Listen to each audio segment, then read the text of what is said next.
The evening had folded itself around the cottage like a shawl of rose and indigo, the kind of light that makes you ache without knowing why. I was rinsing the remnants of supper herb scones, chamomile steeped just long enough when the garden gate gave its familiar groan. A visitor's prelude. I glanced up, and there was Liam, my son, stepping through the veil of dusk with sea salt clinging to his boots, and the harbor's breath still caught in his woolen scarf. He looked older than the tide remembers, but not yet weathered beyond hope.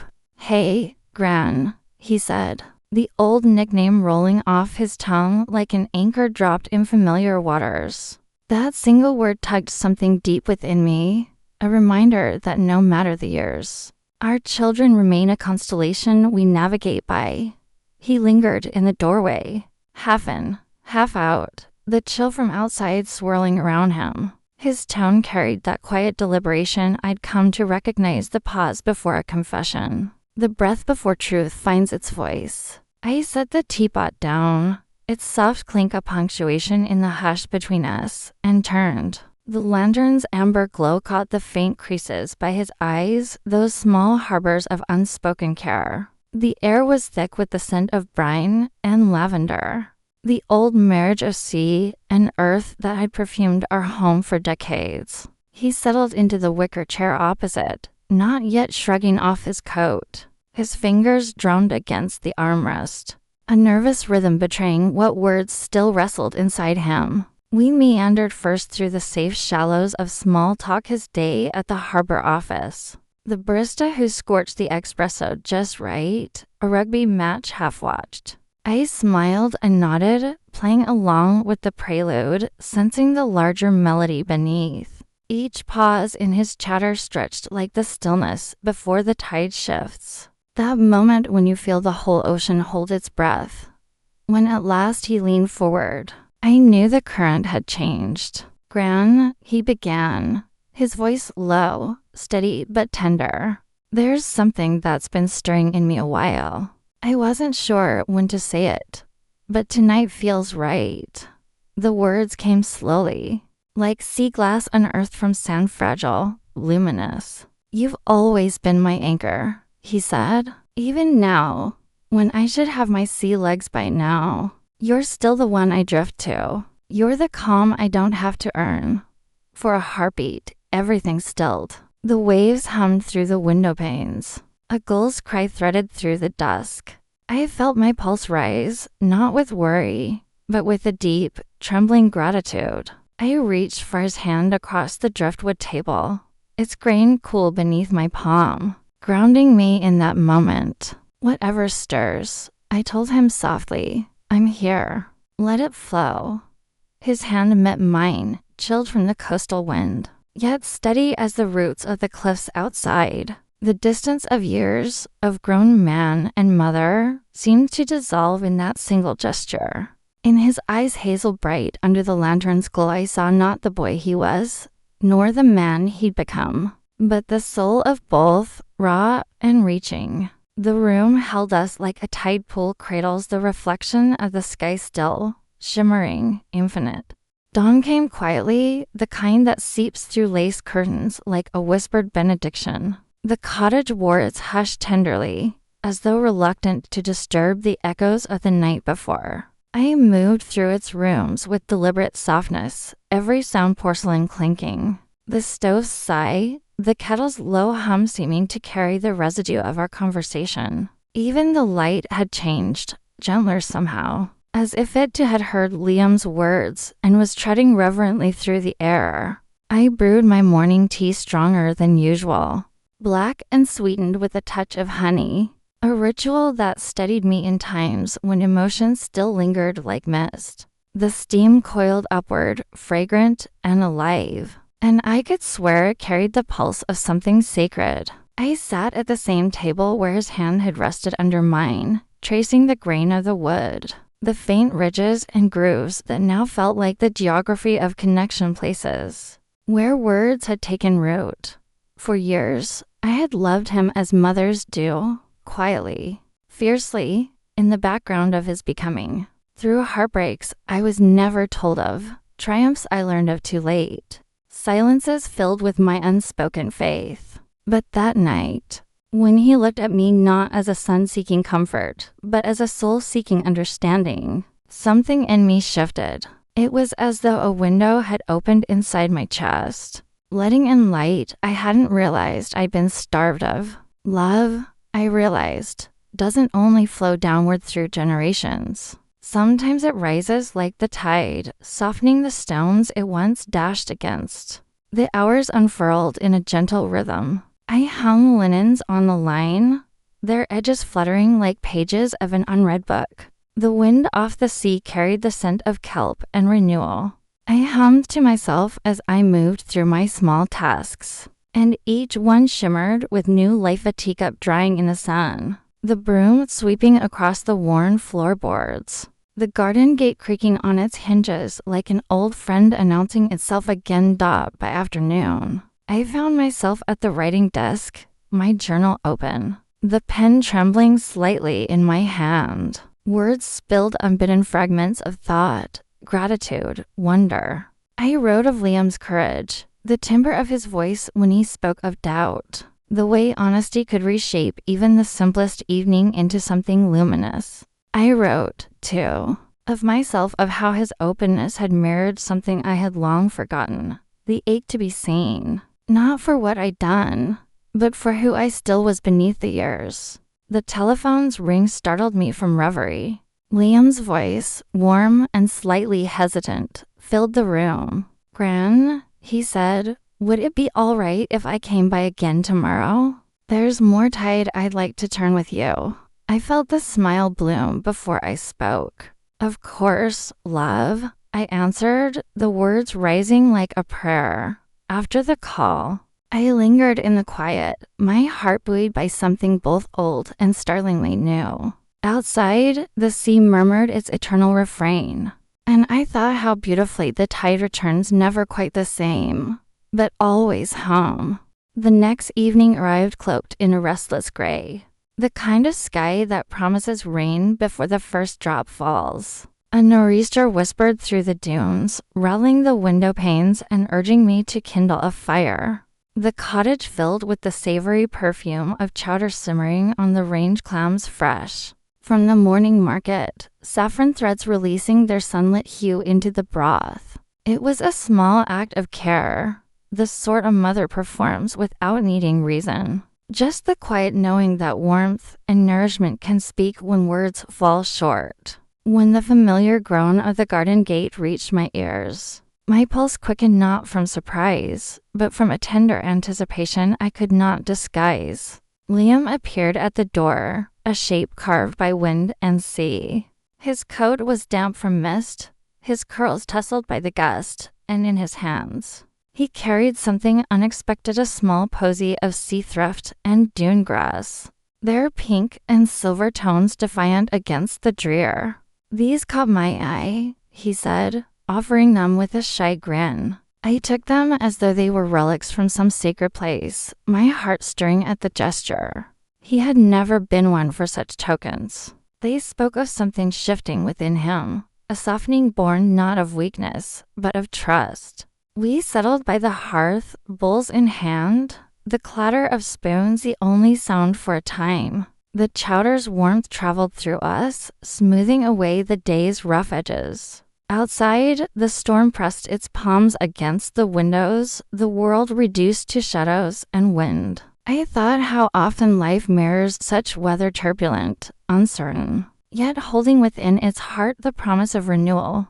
When Liam finally spoke, his voice carried that same mixture of hesitance and resolve I'd heard before. Only now it trembled with purpose. "Gran," he began, staring into the flames dance. "I've been standing at a crossroads. I keep thinking about leaving the harbor office, starting something of my own. A small boatyard, crafting vessels from reclaimed wood. It's a dream I shelved years ago, but lately it won't stay quiet." He paused, as though afraid to meet my gaze. "It sounds foolish, doesn't it? To start over now?" I reached across the table, my fingers grazing his wrist, feeling the pulse that matched my own. Not foolish, I murmured. Brave. The kind of brave that doesn't roar, it hums, steady and sure. You've always had salt in your veins, Liam. The sea calls you not to wander, but to create. He exhaled a laugh, soft and disbelieving. You always find poetry in my doubts, because they deserve it, I said. Fear is only wind, love. It can fill your sails if you let it. The storm raged, but inside our small haven, something calm unfolded. Between sips and silence, I saw the boy who once built rafts of driftwood now envisioning ships of his own making. When he rose to leave, he hugged me long and wordless, his breath warm against my temple. Gran, he whispered, you make me believe it's possible. And as the door closed behind him, I knew he wasn't the only one daring to believe. Something in me, too, had begun to wake a forgotten compass string, pointing toward my own uncharted horizon. The storm had passed, but its ghost still lingered. The air carried that washed clean scent, the hush that follows chaos. The sea, visible from my window, rolled in gentle swells like a creature tamed by exhaustion. I sat by the hearth, mending a tear in the old quilt, when the knock came. It was soft, almost apologetic, yet certain. Liam stepped in without waiting for my call, as though the boundary between our worlds had dissolved entirely. He was quieter tonight, his usual ease replaced by a solemn kind of peace. The storm had left something behind in him too. I could tell the clarity that follows surrender. He set a paper bag on the table, the kind the bakery down the lane used for its loaves. The faint scent of rosemary and sea salt drifted upward. Peace offering, he said with a crooked smile, though no peace was needed between us. I poured tea into mismatched cups, the steam rising like ghosts of every conversation we hadn't yet had. For a while, we sat in the companionable quiet that only those bound by blood and forgiveness can share. The fire crackled, the rain's memory tapping faintly at the eaves. Then, in that soft stillness, he began. You were right, he said, eyes fixed on the flames. About the sea calling.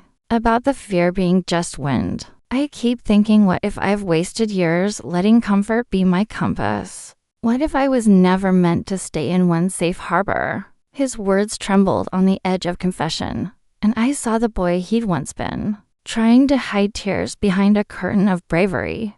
You haven't wasted them, I replied. You were learning the tides. Every calm, every storm teaches us how to steer.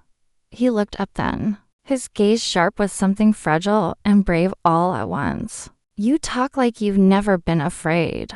I laughed, quietly. Oh, I've known fear better than most. I just learned to let it walk beside me instead of ahead. The truth surprised even me as it left my lips how long it had been since I admitted that aloud. When your father left, I thought I'd drown in the emptiness he left behind. But the sea outside these windows kept moving. It didn't stop for sorrow. So I decided I wouldn't either. Something softened in him then. He reached across the table, his hand finding mine, not the hesitant grasp of a son seeking comfort, but the steady clasp of one offering it. You never told me that, he whispered. Some truths need time to ripen, I said. They taste sweeter when shared later.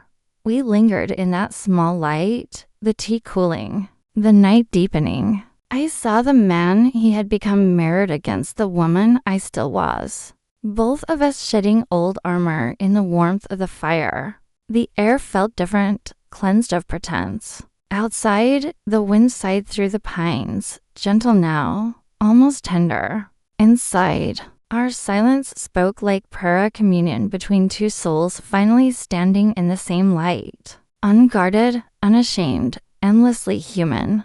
The mornings came gentler now, as if the world itself had learned our rhythm. Light drifted through the kitchen window, like a tender hand resting on the chipped porcelain, on the stack of books by the sill, on the small vase where Liam's sea thrift still bloomed in defiance of time. The storm was only a memory, yet its echo had reshaped everything. Where there had once been distance, there was now an ease, a current that carried us both forward without effort. He visited often, sometimes with paint on his fingers, sometimes with sketches of boat hulls and rigging lines. The scent of cedar followed him in, warm and alive. His laughter came quicker these days, unburdened, as if he had finally learned how to breathe without apology. I would watch him move about the cottage, his presence expanding the space, and feel something within me stretch to an old longing made gentle by fulfillment. One afternoon, we walked the shoreline together, the tide low and the sand cool beneath our feet. The sea was calm, a sheet of light folding into itself. Liam carried a bundle of driftwood over his shoulder, and I followed slowly, my cane leaving small crescents in the wet sand. "Do you ever wish you could go back?" he asked suddenly, his eyes on the horizon. "Before everything changed?" I thought for a long moment. "No," I said at last. "The past is a closed shore, Liam. You can see it, but you can't anchor there. The trick is learning to love the distance." He nodded, but his silence was full of understanding. We stood there together, the wind braiding through our hair, the gulls calling above like scattered thoughts. When we returned to the cottage, he set the driftwood by the door. "For the workshop," he explained. "I found a place by the harbor, a small shed with good light. I think it's time I began." The pride in his voice filled me with a quiet awe. "Then you must," I said, smiling. "The world waits for things made by certain hands. Yours are among them." In the evenings that followed, I would see him through the window, down by the shore, bent over his workbench as twilight pooled around him. The steady rasp of his tools carried through the air like music, and within that sound was a truth I had always known, but never named, that love, when given freely, does not end. It transforms. It becomes part of the tide, moving through everything, returning in waves. Sometimes, as dusk deepened, he would come back up the path, hair tousled, smelling of salt and sawdust. We'd share tea by the fading fire, our words few, but filled with warmth. In those moments, I felt time loosen its grip. There were no years between us, no roles of mother and son, only two souls who had learned to listen to the sea, to silence, to each other. And when the night settled fully, I'd whisper a silent thanks to the storms that once threatened to break us, and to the calm that followed, vast and unending, like love itself.